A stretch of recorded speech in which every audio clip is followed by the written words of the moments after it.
அதாவது இவரோ பார்த்தா ஆத்மனிஷ்டர், யாரு? பிரியவரதரோ பரிசுத்து கேட்கிற சுகாச்சாரியத்துல ஆத்மாராமர். அப்படி இருக்கும்போது அவர் எப்படி இந்த கிரகஸ்தாசிரமத்துல பிரவேசிச்சார், இந்த கிரகத்துல பற்று கொண்டார்? ஏன்னா கர்மத்தினால பந்தம் தான் உண்டாகும் இல்லையா? கிரகே அறமதையின் மூலம் கர்ம பந்தக, கர்மத்தினால பந்தம் உண்டாகும் இல்லையா? எப்படி இருந்தாலும் பந்தம் உண்டாகும். அப்போ ஆத்மனிஷ்டர்களுக்கு அது பொருந்தாதே அப்படின்றார். பராபவ அப்படின்னு ஒரு வார்த்தை வருது. பராபவ அப்படின்னா இந்த ஆத்மனிஷ்டையில் இருக்கக்கூடிய அதுல இருந்து நழுவுதல். இப்ப கிருஷ்ண பக்தியில தலைச்சிருக்கணும்னாவே அவர்கள் எல்லாம் ஆத்மனிஷ்டர்கள் தான், அதுல சந்தேகமே கிடையாது. எப்பவும் கிருஷ்ண பக்தியிலேயே சந்தோஷம் ரமித்து கொண்டிருப்பவர்கள் ஆத்மாராமர்கள் தான். கொஞ்சம் எனக்கு சில விஷயம் எனக்கு குழப்பமா இருக்கு. அதாவது உத்தானபாதம் ராஜ்யத்துல ஸ்தாபிச்சுட்டா ஓகே, ஆனா உத்தானபாதனும் காட்டுக்கு போயிட்டார், அது பிறகு ராஜ்யத்துல ஸ்தாபிக்கிறது பிரியவர்தனை. அப்ப துருவன் ஆண்டார், அந்த வம்சத்துல அது போச்சு, இருக்கட்டும். ஆனா அந்த சமயத்துல பிரியவர்தன ராஜ்யத்துல ஸ்தாபிக்கணும்னு அவருக்கு எண்ணம் இருக்குது. ஏன்னா மூத்தவனுக்கு தான் பட்டம் கட்டணும். நான் அப்புறமா தான் உத்தானபாதனுக்கு பட்டம் கட்டுறாரு. பிரியவர்தன் தான் ஃபர்ஸ்ட் நினைக்கிறேன், சரியா தெரியல அது. ஆனா பிரியவர்தன் பட்டம் கட்டுறது தான் இவர் போராடுறாரு. அந்த இடத்துல பார்த்தா நாரதத்துல சன்னியாச தீட்சை வாங்கிறதுக்கு தயாரா இருந்தாராம், யாரு? பிரியவர்தன். ஆனா பிரம்மதேவர் மூலமாக அவருக்கு உபதேசம் பண்ணி இல்லறத்துல பிரவேசிக்கும்படி செய்யறாரு சுயம்பமனு. எல்லாம் பகவானுடைய திட்டம், அவ்வளவுதான். அதுதான் பரிசுத்து கேட்கிறார், இல்லறத்துல அவர் எப்படி பிரவேசிச்சார்? கிரகே அறமதையின் மூலகா கர்மபந்த பராபவா. இந்த இல்லறம் தானே எல்லாத்துக்கும் வேறு காரணம். எது? கர்ம பந்தத்துக்கு காரணம். நம்ம தூய பக்தி கட்டுறதுக்கும் காரணம். தூய பக்தி கட்டுறதுக்கும் இந்த இல்லறம் தானே காரணம். அது மட்டும் இல்லை, கர்ம பந்தமும் உண்டாயிடும். பராபவம்னா தூய, அதாவது நம்ம ஆத்மஸ்வரூபத்துல ரமிச்சுன்னு இருக்கும், அந்த கிருஷ்ண பக்தியில ரமிச்சுன்னு இருக்கிறதுக்கு இழுக்கு வரக்கூடியது, அதுக்கு தடை உண்டாகக்கூடியது, அதான் பராபவம். இதுதான் நம்மளுடைய சொரூபத்திலிருந்து நழுவுறுதல் அப்படின்னு சொல்லுவாங்க பராபவம்னா. அப்படிப்பட்ட பராபவம் அப்படிப்பட்ட ஆத்மாராமராகி அவர் எப்படி இல்லறத்துல ரமிச்சார், எப்படி கல்யாணம் பண்ணிட்டார் அப்படின்ட்டு கேட்கிறாரு.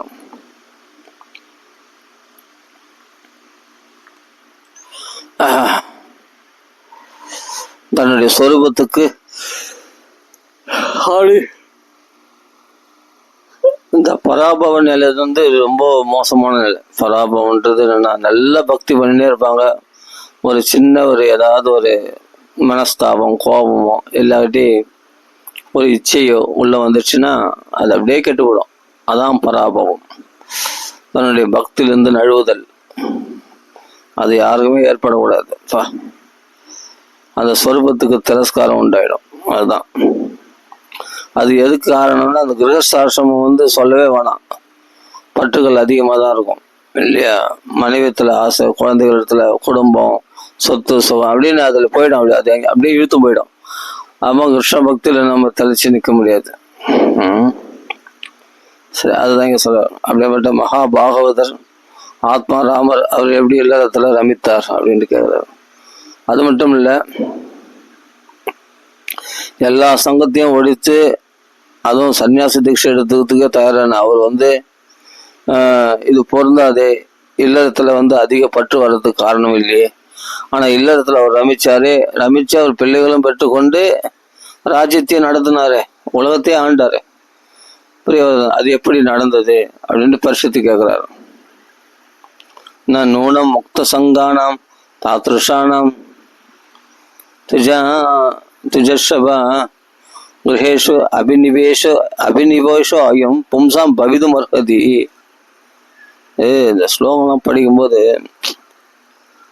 நூனம் முக்த சங்கானாம் தாத்ருஷானாம் துஜஷப கிரகேஷு அபினிவேஷோ அயம் பும்ச பவிதும் அர்ஹதி.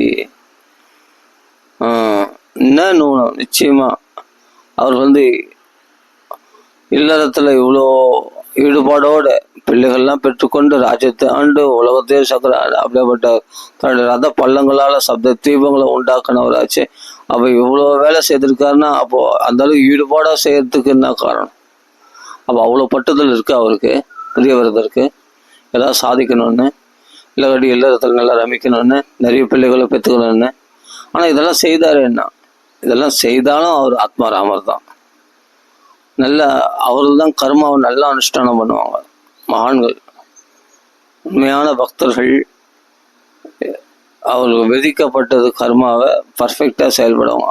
ஆனாலும் அவர்கள் மனசு எங்கே இருக்குன்னா கிருஷ்ண பக்தியில் தான் தெளிச்சிருக்கும். சொல்லப்போனால் உண்மையான பக்தன் தான் நல்லா பர்ஃபெக்டாக கர்மாக்களை செய்வாங்க.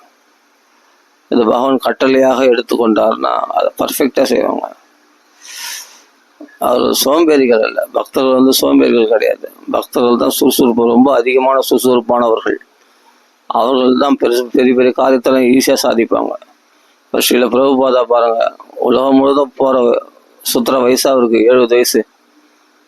வயசான காலத்தில் உலகம் முழுதும் நல்லா ஜாலியாக வீட்டில் ரெஸ்ட் எடுக்க வேண்டிய வயசில், ஓய்வு எடுக்க வேண்டிய வயசில், எல்லாம் ரிட்டையர்மெண்ட்டு ஆகி ஓய்வு எடுக்க வேண்டிய வயசு இல்லையா, 60 வயசுக்கு மேலே ஓய்வு எடுக்க வேண்டிய வயசில் போய் சாதிக்கிறார்.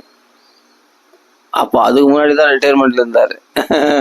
60 வயசுக்கு முன்னாடி, 70 வயசுக்கு முன்னாடி. அப்போ 60 வயசுக்கு மேலே, 65 வயசு 70 வயசுக்கு மேலே தான் சாதிக்கவே புறப்படுறாரு. அப்போது இப்போ தலைகீழ மாறுது பாருங்க. ரிட்டையர்மெண்ட்டை எடுக்க வேண்டிய வயசில் போய் உழைக்கிறாரு. அதுக்கு முன்னாடி தான் ரிட்டையர்மெண்ட்டாக இருந்தார். ரிட்டையர்மெண்ட்டாக இல்லை, பகவத் சேவைக்காக பத்திரிக்கை போட்டு கஷ்டப்பட்டார், இல்லைன்னு சொல்ல வரல. ஆனாலும் அமெரிக்காவுக்கு போகல, வெளியில் சுற்றலை, வெளியில் போய் பிரச்சாரம் பண்ணல, இல்லற வாழ்க்கையில் இருந்தார். வியாபாரம் பார்த்துன்னு இல்லற வாழ்க்கையில் அப்படியே பசங்களை அப்படியே குழந்தை குட்டிகளோடு இருந்தார் பிரபுபாதா. அப்போ எப்போ புறப்பட்டார்? 65 வயசுக்கு மேலே தான் கிளம்புனார். போனால் அப்புறம் பார்த்தா 14 தடவை உலகத்தையே சுற்றிட்டு வந்து உலகத்தில் 108 கோயில்களை ஸ்தாபனம் பண்ணி ஜிபிசி ஃபார்ம் பண்ணி இஸ்கான்ற ஒரு பெரிய ஸ்தாபனத்தை இல்லை விளையாட்டை நான் சொல்லிட்டேன். எவ்வளோ கஷ்டங்கள் பட்டிருப்பார் நடுவில், எவ்வளோ அவமானங்கள் பட்டிருப்பார், எவ்வளோ உழைச்சிருப்பார். அதை நினச்சி பார்க்கணும். அப்படி உழைக்கிற வயசாது அதில் தான் உழைச்சேன். அதான் பகவான் எப்போ சாதிக்கணும்னா பொறுமையாக அவசரப்படாது. 50 வயசு ஆயிடுச்சு, 60 வயசு ஆயிடுச்சு, போட்டோம், 70 வயசு ஆயிடுச்சு, சரி இப்போ ஒன்றா கிளம்பு. அப்போ முடியாத சமயத்தில் ஈஸியில் உட்கார வேண்டிய சமயத்தில் சாதிக்கிறாருன்னா அதுதான் பகவானுடைய செயல். அவர்கள் தான் நல்லா சாதிப்பாங்க. ஏன்னா அவர்களுடைய பலத்தில் இல்லை, இத்தனைக்கும் அவருக்கு ஹார்ட் அட்டாக்காக வந்துடுச்சு, அப்படியேப்பட்ட பலவீனமான நிலையில். ஆனால் பகவானுடைய பலத்தினால அதான் மெயின். இப்போது நல்ல இளமையில் 25 வயசில் போய் சாதிச்சிருந்தாருன்னா அவர் பலத்தில், அவர் நல்ல உடம்பு தெம்பாந்து தான் அந்த பலத்தில் சாதிச்சார் அப்படின்னு சொல்லலாம். அது கிடையாது. அவர் பலவீனம், அவர்கள் எந்த சக்தியும் இல்லை, கையில் பைசா கூட இல்லை. புரியுதுலாம். யார் அமெரிக்காவில் யார் மூஞ்சி முகம் கூட தெரியாது, வலது பக்கம் போகிறது இடது பக்கம் போகிறது ஒன்றுமே தெரியாது. இந்த நிலையில் இப்படி அபலமாக பார்த்தா கௌடிய மடத்தில் கூட அவருக்கு சப்போர்ட் கிடையாது. இந்த இந்தியாவில் கௌடிய மடத்தில் கூட அவருக்கு எந்த சப்போர்ட்டும் கிடையாது, எந்த ஒரு ரெஸ்பான்ஸும் கிடையாது. அப்படியேப்பட்ட சூழ்நிலை, உதவியும் இல்லை, யாருடைய உதவியும், இவர் லெட்டர் எழுதிப்பட்ட உதவியும் வரல.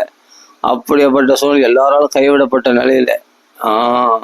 அப்படி இப்படின்னா என்ன, உங்களுக்கு பலமும் உடல் பலமும் இல்லை, என்ன ஒன்றே ஒன்று இருக்குது, பகவானத்தில் பக்தி இருக்குது, இதோட நம்பிக்கை. கையில் 10 பைசா, கையில் காசும் இல்லை, என்ன அங்கே ஆட்களும் தெரியாது. அமெரிக்காவில் எல்லாமே நெகட்டிவாக இருக்குது. ஆனால் ஒன்றே ஒன்று பாசிட்டிவாக இருக்குது, கிருஷ்ண அனுகிரகம், குருநாதருடைய ஆசீர்வாதம் பரிபூர்ணமாக இருக்குது. குருநாதருடைய கட்டளை அப்படின்னு நினைச்சாரு பாருங்க, அந்த குருநாதர் சித்தாந்த சரஸ்வதி சுவாமியுடைய ஆசீர்வாதம் பரிபூர்ணமாக இருக்கு, பகவானுடைய அனுகிரகம் பரிபூர்ணமாக இருக்கு. குருநாதர் அனுகிரகம் மட்டும், பகவான் அனுகிரகம் பண்ணுவார். இந்த ஒன்று தான் பலம். அந்த ஒரு பலத்தினால அவர் மற்றதெல்லாம் நெகட்டிவ் ஆயிடுச்சு போது, அதெல்லாம் பாசிட்டிவாக மாறி போச்சு. சூப்பராக சாதிச்சார் பாருங்க. உலகம் முழுதும் அங்கே பார்த்தாலும் இஸ்கான் கிருஷ்ண பக்தியை பிரச்சாரம் பண்ணி நிறைய கிருஷ்ண பக்தர்கள் உருவாக்கினார் பாருங்க. இதாங்க பெரிய சாதனை, இதான் பெரிய சாதனை. மகாத்மாக்கள். அப்போ இங்கே யார் பலம் அப்படின்னா பிரத்யட்சமாக தெரியுது இல்லையா கிருஷ்ணனுடைய பலன்னு. கிருஷ்ணனுடைய அனுக்கிரகம்னு நல்லா தெரிஞ்சு பத்தியா. ஏன்னா அவருக்கு பலம் கிடையாது, அவருடைய பலம் பகவானுடைய பலம்னு நல்லா புரியுது இல்லையா. குருநாதருடைய அனுக்கிரகம் ஆசீர்வாத பலமும் கிருஷ்ணனுடைய அனுக்கிரக பலம் தான் நல்லா தெரியுது இல்லையா. மறுக்கவே முடியாது. இதான் ரொம்ப ஆச்சரியமா இருக்குங்க. அது மாதிரி நாம கூட பகவானுடைய சேவையில் வேற எல்லாத்தையும் தொடச்சி போட்டு அவமானங்கள் வரும், அவமானங்கள் வராதுதான் இருக்காது, ஏமாற்றங்கள் வரும், அவமானங்கள் வரும். ஆமா, கஷ்டப்பட நேரிடும், நம்ம சில சில விஷயத்தெல்லாம் இழக்கவும் நேரிடும். அந்த இழக்கிறதுக்கும் துணிஞ்சுதான் இவர்கள்லாம் கிளம்புறாங்க. பரிவரஜகாச்சாரியெல்லாம் அவர்களுக்கு எல்லாமே வெற்றிகராம அவர்கள் தான் சுறுசுறுப்பாக இயங்குவாங்க. பெரிய பெரிய காரியத்தெல்லாம் சுலபமாக சாதிப்பாங்க. ஏன்னா அவர்கள் பலத்தில் இல்லை, பகவானுடைய பலத்தினால. அப்படிதான் இந்த பிரியவரத மகாராஜா நம்ம சங்கத்தை ஒழித்த அவர் இல்லத்தில் எப்படி பிரவேசிச்சார் அப்படின்னா, பரிசுத்து கேட்ட கேள்விக்கு சுகாச்சாரியர் பதில் சொல்றார். ஆமா, அது மட்டும் இல்லை, பகவானுடைய அந்த திருவடி கமலங்கள் உள்ள தேனை சுவைத்தவர்களுக்கு, அந்த பகவானுடைய கதைகள்ல ரமிச்சவங்களுக்கு இல்லறத்துல ரமிக்க புத்தி வராதே அப்படின்னு அதையும் சொல்றாரு பரிசுத்த மகாராஜா. சம்சயோயம் மகான் பிரம்மன் தாராகார சுதாதிஷு சக்தஸ்ய யத் சித்திர் அபுத் கிருஷ்ணே ச மதிரப்ய மதிரச்சுதா. அப்படியேப்பட்ட பகவானுடைய சரணங்கள் உள்ள நிழல்ல பகவானுடைய என்ன ஸ்லோகம் அது? மகதாம் கடு விப்ரஷே உத்தம ஸ்லோக பாதையோகோ சாயா நிர்வதோ சித்தானம் ந குடும்பே ஸ்பிருகாமதிஹி.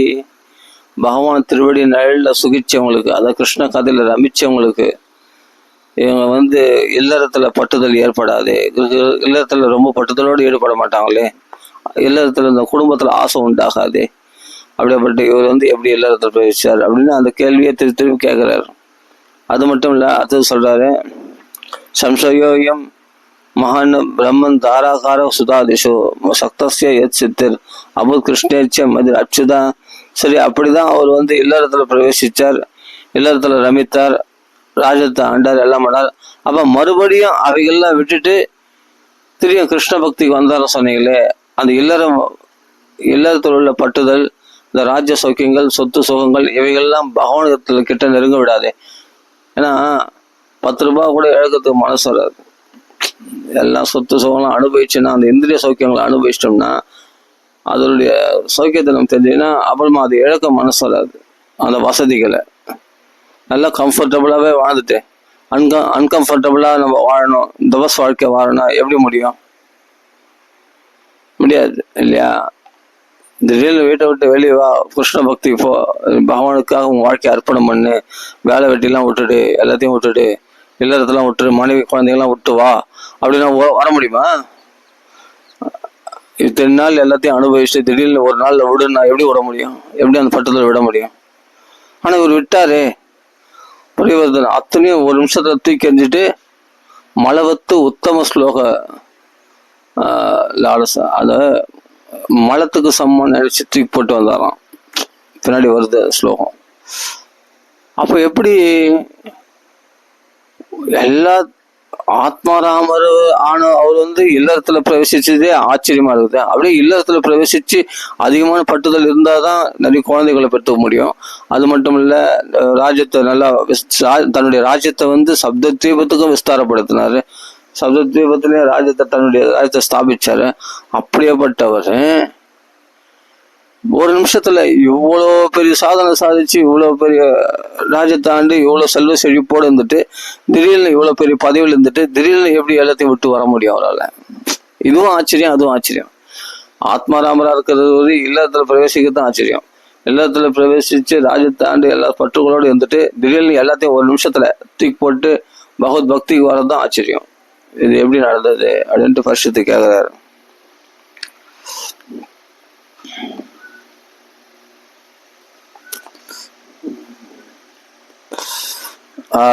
சொல்றதா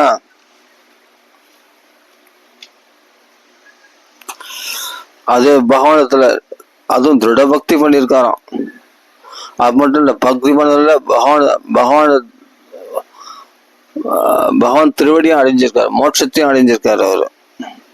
இது எனக்கு பெரிய சந்தேகமா இருக்கிறது, இந்த சந்தேகத்தை போக்குங்கள் அப்படின்ட்டு பரிசுத்து கேட்கிறார். உடனே சுகாச்சாரியா சொல்றார், பாடம், சபாஷ், நீ சொன்னது சரி.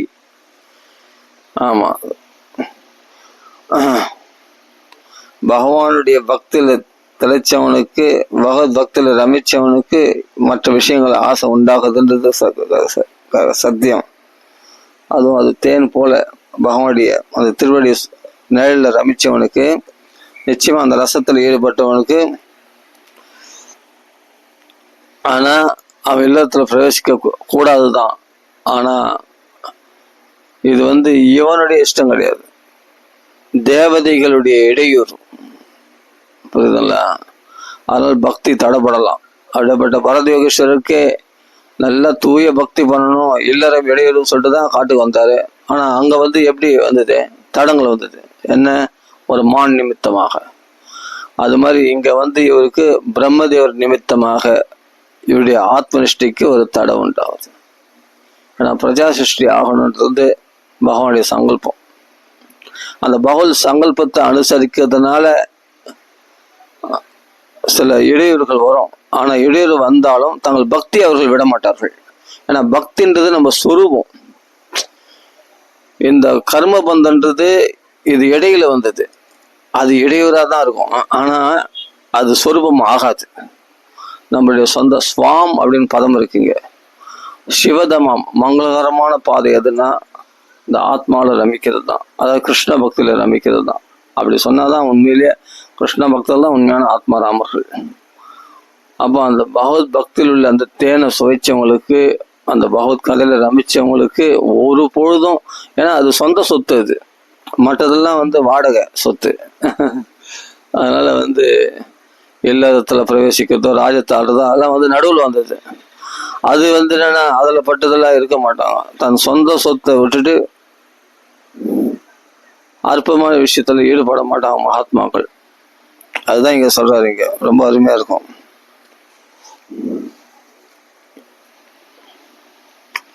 அதான் சொல்ற இங்க சுகாச்சாரிய சொல்றாரு, பாடம், நீ சொன்னது கரெக்ட் தான். பகவத உத்தம ஸ்லோகஸ்ய ஸ்ரீமத் சரணால விந்த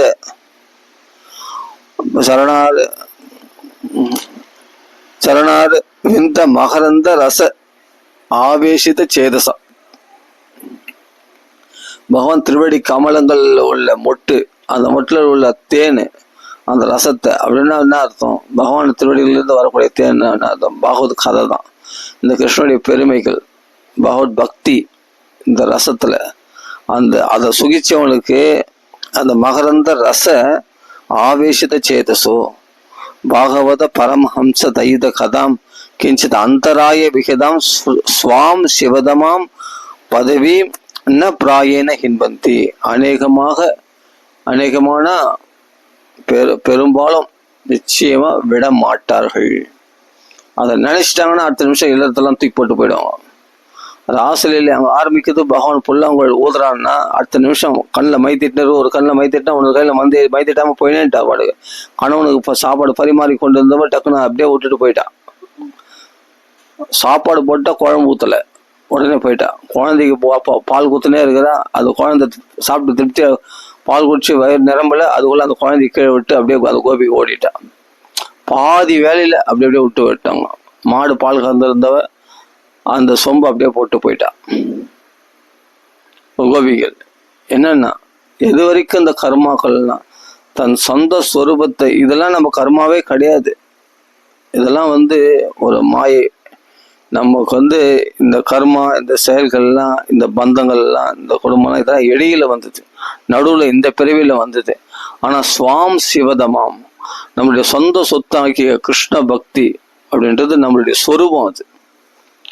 அது என்னன்னா அது தூண்டப்பட்டால் அடுத்த நிமிஷம் எல்லாத்தையும் தூக்கி போட்டு போயிடும். ஒரு நிமிஷத்துல தெக்வா தேகம் எல்லாத்தையும் தூக்கி போட்டு போயிடும்.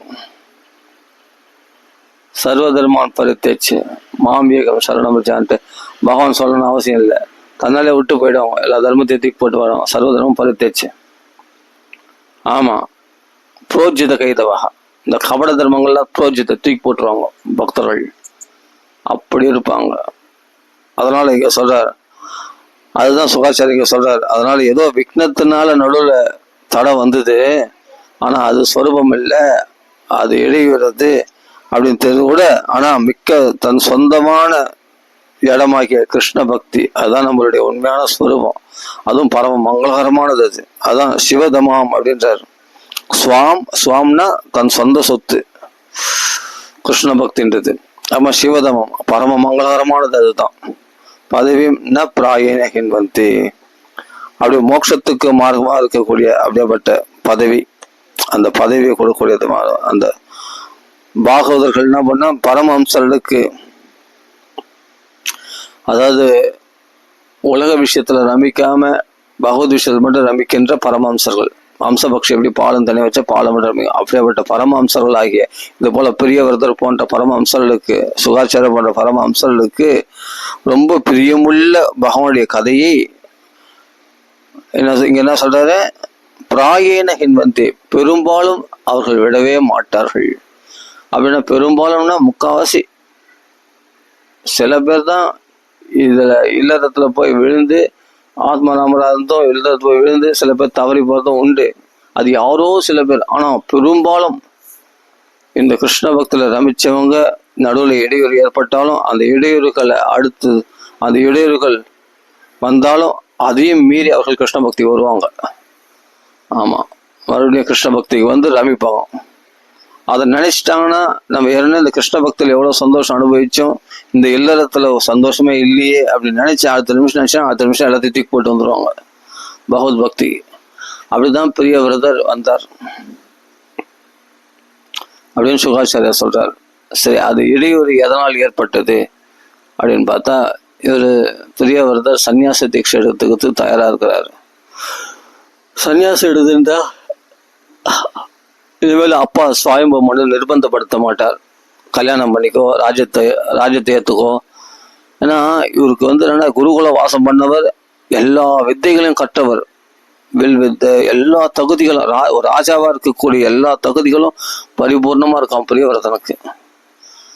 அந்த புத்தி சாமர்த்தியம், ராஜ்யத்தை எப்படி நடத்தி எல்லாமே தெரியுமா, தெரிஞ்சும் எல்லாத்தையும் செவ்வனே கத்துட்டார். ஆனா அவர் பகவத் பக்தியில் தான் ஈடுபாடு, அவர் சன்னியாசம் வாங்கல் தான் அவருக்கு ஈடுபாடு தவிர, ஆனா இல்ல இது போல ராஜ்யத்தை ஆள்றது அவருக்கு ஈடுபாடு கிடையாது. சிறந்த புத்திமான இருக்கிறதுனால தான் அவர் என்ன பண்ண சிறந்த விஷயத்தை தேர்ந்தெடுத்தார்.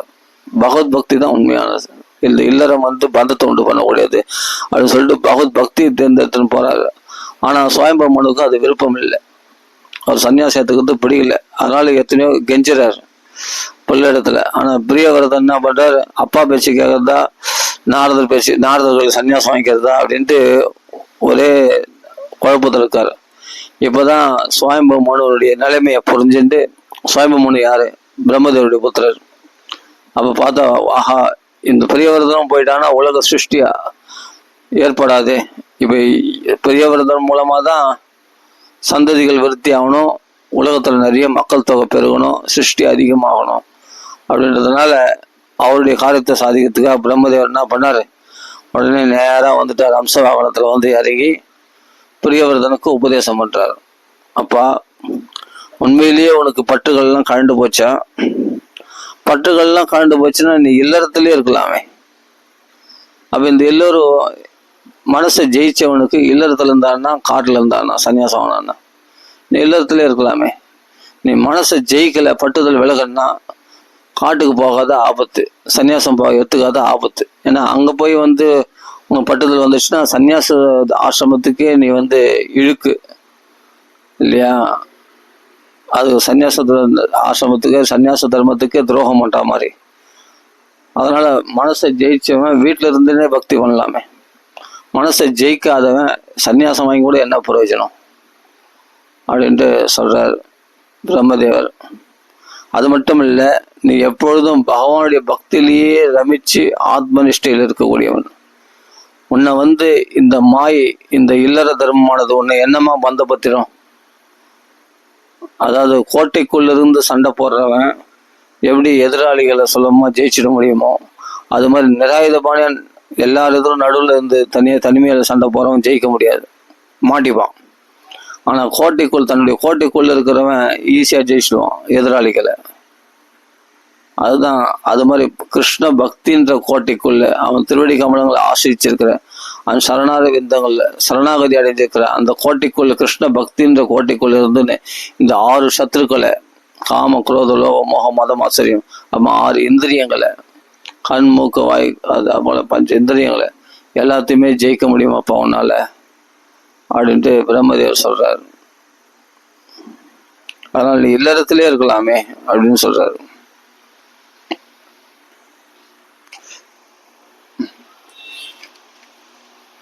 ரொம்ப அற்புதமான விஷயம். அதெல்லாம் படிக்கணும்னா ரொம்ப வஸ்ட்லஸாக இருக்கும்.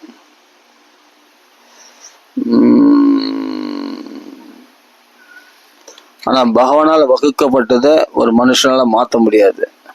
உனக்கு பந்தம் ஏற்படணும், கல்யாணம் ஆகணும்ட்டு பகவான் தீர்மானம்னா இது பகவானுடைய இது. அதுதான் நீ செய்தாகணும்.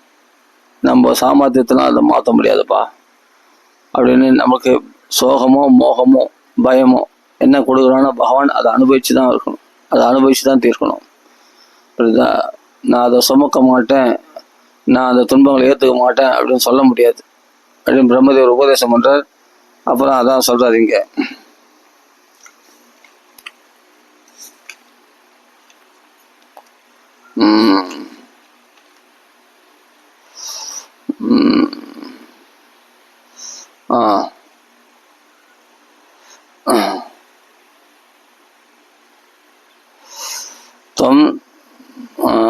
त्वब्जनाभा अंग्रि सरोज कोश दुर्काशिदो निर्जित षट्सपत्नः पुंक्ष्वेक भोगान् पुरुषादि दिष्टान् विमुक्त संगः प्रकृतिं भजस्व. பத்தியா? அதாவது நீ பகவானுடைய திருவடி கமலங்களை ஆசிச்சதுனாலேயே 6 சத்ருக்களை ஜெயிச்சவன். நீ இந்த காமக்ரோதங்களை ஜெயிச்சவன் உலகத்தை ஜெயிக்கிறது பெரிய விஷயம் இல்லை. அதனால சுலபமா ஜெயிச்ச. அதனால போகத்தை நீ அனுபவிச்சு இல்லறத்தை நல்லறமா நடத்தி பகவத் சேவைகளை பண்ணி கொண்டு இந்த பிரகிருதியை ஆசிரிப்பாயாக. அதாவது எப்படி சொல்றது,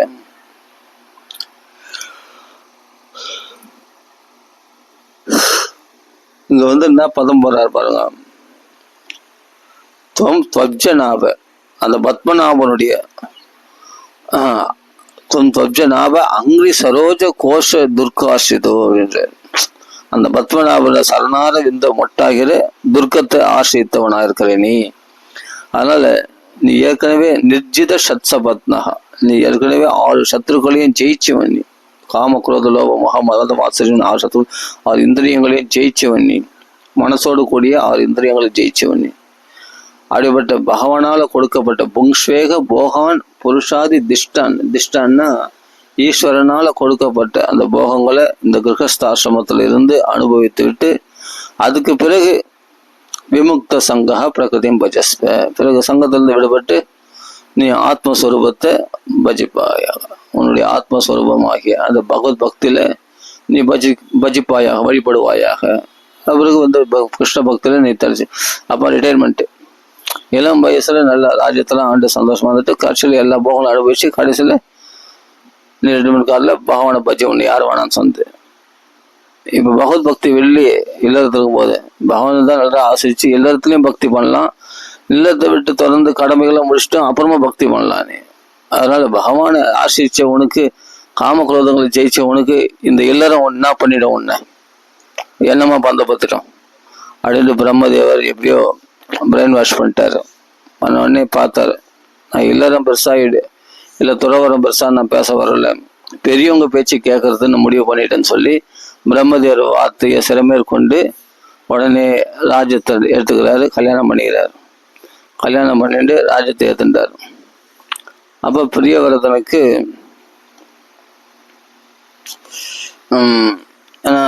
அது பிரம்மதேவருக்கு பண்ற பூஜையாக அவர் நினைச்சு சரி அப்படியே ஆகட்டும் சொல்லி இல்லறத்துக்குள்ள பிரவேசிக்கிறார்.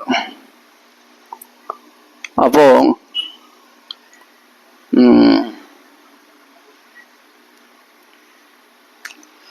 இல்லறத்துல பேசன்னு அவர் கல்யாணம் பண்ணிக்கிறாரு.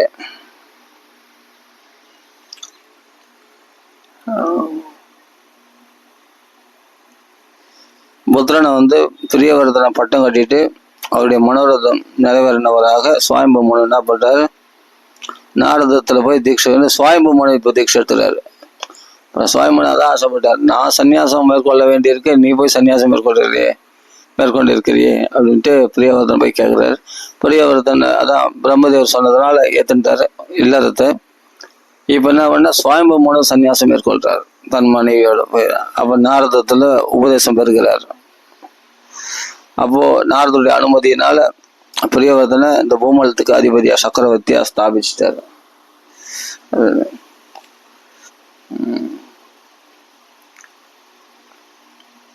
ஆனாலும் கிருஷ்ணனுடைய பக்தியில எப்பொழுதும் தலைச்சவந்து பகவத் பக்தியினால பகவானுடைய கட்டளையாக அந்த இது ஒரு பகவத் சேவையாக இந்த ராஜ்யத்தை நடத்துறாரு. ஆமா, இது வந்து பகவானால் இடப்பட்ட கட்டளை அப்படின்னு செய்யறாரு. அப்போ விஸ்வகர்மான்ற பிரஜாபதி இருக்கார் இல்லையா, விஸ்வகர்மான்ற பிரஜாபதியினுடைய பெண்ணான பர்ஹிஷ்மதி பர்ஹிஷ்மதின்ற பெண்ணை கல்யாணம் பண்ணிக்கிறார்.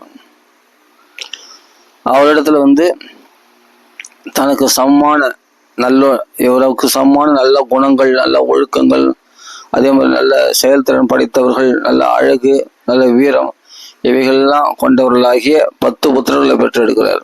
இவருக்கு சமமான புத்திரர்களை 10 புத்திரர்கள் பெற்றெடுக்கிறார். அது கடைசியில 10 புத்திரர்கள் பிறகுறாங்க. அப்ப ஒரு தங்கச்சி பிறகுறா, ஊர்ஜஸ்வதி. அவள் தான் சுக்கராச்சாரிய கல்யாணம் பண்ணி கொடுக்க போறாரு. இது ரொம்ப ஆச்சரியமான விஷயம். 10 புத்திரர்களை பெற்றெடுத்து ஊர்ஜஸ்வதி ஒரு பெண்ணையும் பெற்றெடுக்கிறார். எப்படியாப்பட்ட ஆத்மனிஷ்ட இல்லத்துல பிரவேசிச்சு 10 புத்திரர்களெல்லாம் உண்டாக்கிட்டார். ஒரு பெண்ணையும் பெற்றெடுத்தார்.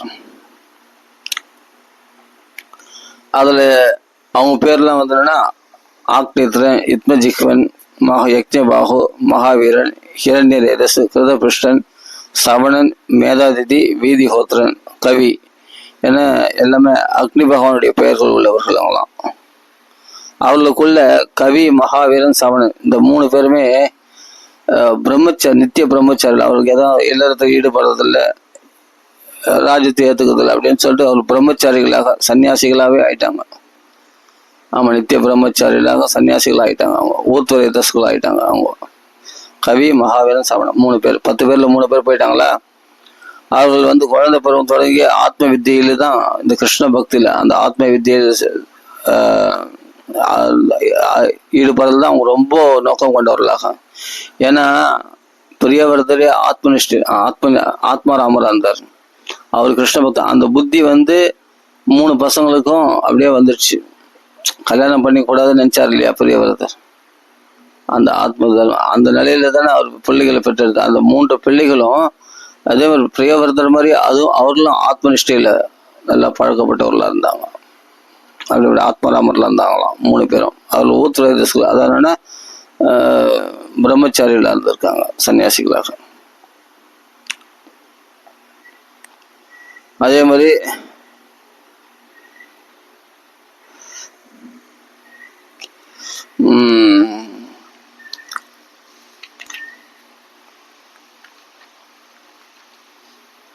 அவர்கள் எல்லாம் பட்டவர்களா இருந்தாங்க. அதே சமயத்துல இவர் இன்னொரு மனைவி கல்யாணம் பண்ணிக்கிட்டாரு. அந்த 2வது மனைவி இடத்துல வந்து அவருக்கு பர்ஹிஷ்மதி இடத்துல வந்து 10 புத்திரர்கள், ஒரு பெண்ணு. இன்னொரு பெண்ணை கல்யாணம் பண்ணிடுற. அந்த பெண் இடத்துல வந்து என்னன்னா 3 பேர் பிறகுறாங்க. உத்தமன், தாமசன், ரைவதன் 3 புத்திரர்கள். அவங்க வந்து மன்வந்திரங்களுக்கு அதிபதிகளாக 3 புத்திரர்கள். உத்தம மன்வந்திரம், தாமச மன்வந்திரம், இது ரைவத மன்வந்திரம் சொல்றோம் இல்லையா, அந்த 3 மன்வந்திரங்களுக்கு அதிபதியா.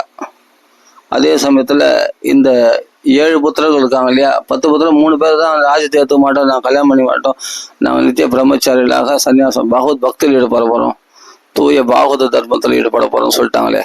அதான் 3 பேர் வந்து இல்லறத்தில் பிரவேசிக்கல, அவர்ல தனியா விட்டாரு. இந்த 7 பேர் என்ன பண்ணா சப்த தீபங்களுக்கும் அதிபதிகள் ஆயிட்டாரு. அந்த சப்த தீபங்கள் எப்படி உருவாச்சுன்னா, ஒரே உலகமா இருந்தது. இவர் என்ன பண்ண, திதியை இவ பதங்கா, 2வது சூரியன் போல இந்த உலகம் முழுவதும் தன்னுடைய சுத்தி வந்தாராம். திக்விஜயம் போயிட்டாரா. திக்விஜயம் போகும்போது என்னன்னா, சூரியன் வந்து என்னன்னா பகல் மட்டும் சூரியன் காயுது பூமியில, இரவானது சூரியன் இல்லாம போகுது. அதனால எப்பொழுதுமே சூரியன் காயணுன்றதுனால சூரியன் இப்போ நம்மளுக்கு இங்கே வந்து என்னன்னா, இப்போ இந்தியாவில் வந்து என்னன்னா பகல்னா அமெரிக்காவில் இரவாக இருக்கும் இல்லையா? அது மாதிரி உலகம் முழுவதும் பகல்லே சுற்றணுன்றதுக்காக திதி இவ பதங்க 2வது சூரியன் போல இவர் வந்து சுற்றி வந்தாராம். அப்படின்னு எல்லா ராஜ்யத்தையும் பிடிச்சிட்டாராம். பிடிச்சது மட்டும் இல்லை, சப்த தீபங்களையும் பிடிச்சிட்டாராம். இந்த உலகம் இல்லை, இந்த உப்பு கடல் சூழ்ந்ததில்லை. இந்த உப்பு கடலுக்கு மேலே கரும்பு ரச கடல் இருக்கு, பால் கடல் இருக்குது, பலவிதமான கடல்கள் இருக்கு இல்லையா? அந்த கடல்கள்லாம் உண்டாக்குறது யாருன்னா இவருடைய ரத பள்ளங்களால் தானா, பிரியவரத ரத பள்ளங்களால் தான். அப்போ 7 தடவை உலகத்தை சுற்றி வரும்போது என்னன்னா 7 பள்ளங்களை உண்டாக்குனாராம். சப்த தீபங்களா பிரிச்சாராம் இந்த பூமியை, இந்த உலகத்தை, இந்த பூமியை. அப்போ சப்த தீபங்களுக்கு பிரிச்சதுனால இவருடைய ரத பள்ளங்களால் ஆனது தான் அந்த 7 கடல்கள். அந்த 7 கடல்கள் வந்து 7 கடல்களுக்கு நடுவில் இருக்கிற தீபங்கள் தான் சப்த தீபங்கள் சொல்வது. அதில் நம்ம வந்து இருக்கிறது வந்து இந்த உப்பு கடல் சூழ்ந்த இந்த பூமியை சொல்கிறோம். இப்போ அமெரிக்கா, ஆஸ்திரேலியா எல்லாம் சேர்ந்தது தான் இந்த பூமி, இந்த உலகம். இந்த உலகம் மட்டும் கிடையாது, இதுக்கு தாண்டி போனால் இன்னும் 7 தீபங்கள் இருக்குது. இதை விட 2 மடங்கு அதிகமான நிலப்பரப்பு இருக்குது. அதுக்கு தாண்டி அண்ணாண்ட போனால் அதே மாதிரி இந்த உப்பு கடல் சூழ்ந்திருக்கிற மாதிரி அந்த தீபத்துக்கு தாண்டி உணர் கடல் சூழ்ந்திருக்கு, அந்த தீபத்துக்கு தாண்டி உணர் கடல் சூழ்ந்து, இது போல் 7 கடல் இருக்குது 7 தீபங்களுக்கு. ஆனால் இப்போ வந்து என்னன்னா, இப்போ இருக்கிற இந்த தீபம் இது ஜம்பு தீபம்னு சொல்கிறோம். இப்போ நாம் இருக்கிறது இந்த உலகத்தில் இந்த ஜம்பு தீபம்னா எப்படி சொல்றது, லக்ஷத்தீபம், சால்மலி தீபம், இது போல தீபங்கள்லாம் இருக்குது 7 தீபங்கள். இந்த ஜம்பு தீபம்னா, ஜம்புன்றது என்னன்னா நாகப்பழம், அதிகமான வாசனை, அப்படிப்பட்ட சப்த தீபங்கள். அதுபோல சப்த தீபங்களுக்கு அதிபதி. அப்போ நம்ம என்ன பண்ணோம், இந்த அதாவது இந்த சப்த தீபங்களையும் அவர் உண்டாக்குறார் ரத பள்ளங்களால. சப்த தீபம் பெரியது, ஆனால் வந்து இதை இப்போ இந்த ஜம்பு தீபத்தோட 2 மடங்கு அதிகம். இப்போ சால்மலி தீபம், அடுத்து உள்ள தீபங்கள்லாம் பார்த்தா அங்கெல்லாம் கரும்பு ரசம் மாதிரி இருக்குமா, அந்த கடல் தண்ணி அப்படி இருக்குமா அந்த இடத்துலலாம். அப்போ திருப்பார் கடல் வரைக்கும் போகுது. அண்ணாண்ட 7வது தீபத்தில் போனால் திருப்பார், அது பால் கடலாக இருக்கும் அந்த இடத்துல. அந்த திருப்பாக்கடலில் தான் பகவான் வாசம் பண்ணுறார். சரி, இது மாதிரி எல்லாம் இப்படி இது இந்த 7 தீபங்களை உண்டாக்குறது யாருன்னா பிரியவரத மகாராஜா, பிரியவரத சக்கரவர்த்தி தான். சரி, அதனால் சப்த தீபங்களையும் 7 பிள்ளைங்களுக்கையும் ராஜ்யத்தில் ஸ்தாபிக்கிறார். சப்த தீபத்தையும் தன் பிள்ளைகளுக்கு கொடுக்குறார். கொடுத்துட்டு அது பிறகுதான் அவர் சந்நியாசம் மேற்கொள்கிறார். அப்போது காலத்துக்கு அதிபதிகளாக, மண்வந்தனங்கள் அதிபதிகளாக உத்தமன், தாமசன், ரைவதன் 3 பிள்ளைகள் நியமிச்சிட்டார். தேசங்களுக்கு அதிபதிகளாக சப்த தீபத்தில் அந்த 7 பிள்ளைகளை ஸ்தாபிச்சிட்டார். அவருக்கு வந்து தன்னுடைய பெண்ணாகிய 10வது பெண்ணு சொன்ன 11வது பெண், அதான் ஊர்ஜஸ்வதி, அவளை வந்து என்னன்னா தன்னுடைய சுக்கராச்சாரியார், சஞ்சீவினி வித்தை தெரிஞ்ச சுக்கராச்சாரியாருக்கு கல்யாணம் பண்ணி கொடுக்குறார் அந்த ஊர்ஜஸ்வதியை. அப்போ இவ்வளோ பெருமைகள் இருக்கு. 2வது சூரியன் போல இருட்டே காண முடியாத அளவுக்கு உலகம் முழுவதும் இவருடைய ராஜ்யம், எங்கே போனாலும் இவர் வெளிச்சத்தை காணலாம். அப்படியேப்பட்ட சக்கரவர்த்தி 2வது சூரியன் போல பிரகாசிச்சாரு பிரியவரதன். அதனால எவ்வளோ பெருமை படைத்தவராச்சே, இதை நினச்சி ரொம்ப சந்தோஷப்பட்டாரான்னா, இதெல்லாம் ஒன்றுமே இல்லை அப்படின்றார்.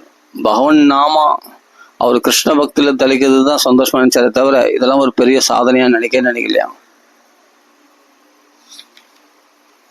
புரியுதுங்களா? அப்படி இருந்தார் அவர்.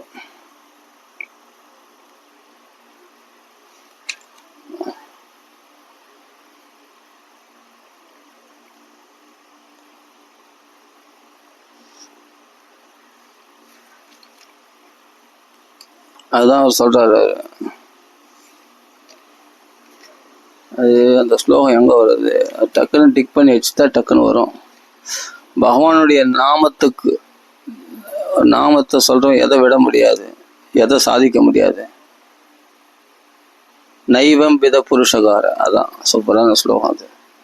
நைவம் பிப புருஷகார ஒரு கிரமஸ்ய பும்சம் தது அங்கிரி ரஜசா ஜித ஷட்குணானாம் சித்திரம் விதூர விகதா சகுர்தாத் அதீத எண்ணாமதேய மதுனா ச ஜஹாதிபந்தம் அப்படின்னு சொல்றாரு. எந்த பகவான், அதாவது புருஷகார உருக்கிரமசிய பும்சாம், அதாவது உருக்கிரமனுடைய பகவானுடைய நாமத்தை ஒரு தடவை சொன்னா கூட, அதாவது பெரியவர்கள் பெரிய சாதனை சாதிச்சிட்டாரு, சப்த தீபங்களை உண்டாக்குனாரு. அப்போ மாப்பிள்ளை பார்த்தா சஞ்சீவனி வித்தைக்கு பேர் போனவராக இருக்கிற சுக்கராச்சாரியார், பிள்ளைகள்லாம் பார்த்தா சப்த தீபத்துக்கு தேசத்துக்கு அதிபதிகளாக 7 பேரும், காலத்துக்கு அதிபதிகள் தைவதன் தாமச மன்வந்தரம் அப்படின்னு மன்வந்தராதிபதியை எழுதா போன பெரிய பெருமை பெற்றவராச்சே. இது பெரிய ஆச்சரியமா நினைச்சாருன்னா, ஆச்சரியப்படுகின்ற மற்றவங்களுக்கு ஆச்சரியமா இருக்கலாம். பரிசுத்த அபிப்பிராயத்தை சுகாச்சாரம் சொல்றாரு, என்ன சொல்றாருன்னா, இது பெருசா ஆச்சரியப்பட்டாராம் பரிசுத்து. ஆஹா, இவ்வளவு பேர் சாதனை சாதிச்சாரு பெரியவர். அது ஒரு பெரிய ஆச்சரியம் இல்லை. எந்த உருக்கிறவனுடைய நாமதத்தை ஒரு தடவை சொல்லக்கூடிய அந்த சண்டாளன் கூட அந்த க்ஷணத்திலேயே பந்தத்தை விட்டு நீங்கிறானோ, அப்படிப்பட்ட சரணாத தூளியினால ஜெயிக்கப்பட்ட இந்த காமம் முதலிய காம குரோத லோபம் மோகம் மதம் அசம் இந்த 6 சத்துருக்களையும் ஜெயிச்சவங்களுக்கு இந்த பகவானுடைய பக்தர்களுக்கு அவர்களால் சாதிக்க முடியாது இந்த உலகத்துல என்ன இருக்கு. எந்த பகவான் நாமத்தை சொன்ன மாத்திரம் சண்டாலும் கூட அடுத்த க்ஷணத்துல பந்தத்தை விட்டு பகவான் திருவடிய மோட்சத்தை அடைகிறானோ இல்லையா. என்னாம தேயம் அதுனா புருஷ நைவம்பித புருஷகார உருக்கிரமசிய பும்சம் தது அங்கிரிம் அதுனா ச ஜஹாதி பந்தம். உடனே பந்தத்தை விட்டு அவன் மோட்சத்தை அடைகிறானோ. என் நாம தேயம் அதுனா சித்திரம் விதூர விகிதா சகுர்தாத் அதீத எண்ணாமதேயம் அதுனா ச ஜஹாதி பந்தம்.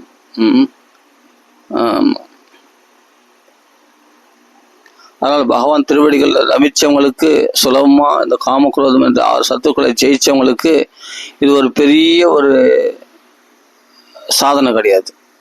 அவங்களால எதையும் சாதிக்க முடியும். இப்ப நான் சொன்ன பிறகு பார்த்தா பகவான் திருவடிகளை ஆசிரிச்சவங்களுக்கு இந்த உலகத்தையே ஜெயிச்சார், உலகத்தையே 108 கோயில ஸ்தாபிச்சார். அது பெரிய விஷயம் கிடையாது, பெரிய சாதனை கிடையாது அவங்களுக்குலாம். அவங்களாம் ஈஸியா சாதிச்சிட முடியும். அவள் பிரியவர்தன் சப்த தீபங்களை உண்டாக்குறது, இது பண்றது, எல்லா தேசத்துக்கு அதிபதி காலத்துக்கு அதிபதி பிள்ளைகள் நியமிச்செல்லாம் அதெல்லாம் பெரிய சாதனை கிடையாதான். அதான் சொல்றேன், பகவான் ஆசிரிச்சவங்களுக்கு பகவத் சாமர்த்தியத்தினால செயல்படுபவர்களுக்கு இந்த விஷயங்கள்லாம் ரொம்ப சுலபமா சாதிச்சுடுவாங்க அப்படின்ற. ஒரு சண்டாளன் கூட பகவான் நாமத்தை சொல்லி உடனே பந்தத்திலிருந்து விடுபட்டு பகவான் திருவடிகள் அடைஞ்சிடறான். அப்படின்னும் போது பகவானையே ஆசிரிச்சு 24 நேரம் பகவானையே வழிபடுறவங்களுக்கு இது ஒரு பெரிய சாதனையா பெரியவரதனுக்கு அப்படின்னு நீங்க சொல்றாரு. அற்புதமான சரித்திரம். இதை பத்தி கொஞ்சம் பார்க்கணும்னு ஆசைப்பட்டேன், பார்த்துட்டாச்சு. சரி, பூர்த்தி பண்ணிப்போம். ஹரே கிருஷ்ணா ஹரே கிருஷ்ண கிருஷ்ண ஹரே ஹரே ராம ஹரே ராம ராம ஹரே சீதாபதி ராம ராம ராம ராம ராம ராம ராம ராம ராம ராம ராம சீதாபதி ராம ராம ராம ராம ஸ்ரீராம சீதுக்கு ஆஞ்சநேய சுவாமிக்கு ஜெய ராம ராம ராம ராம ராம.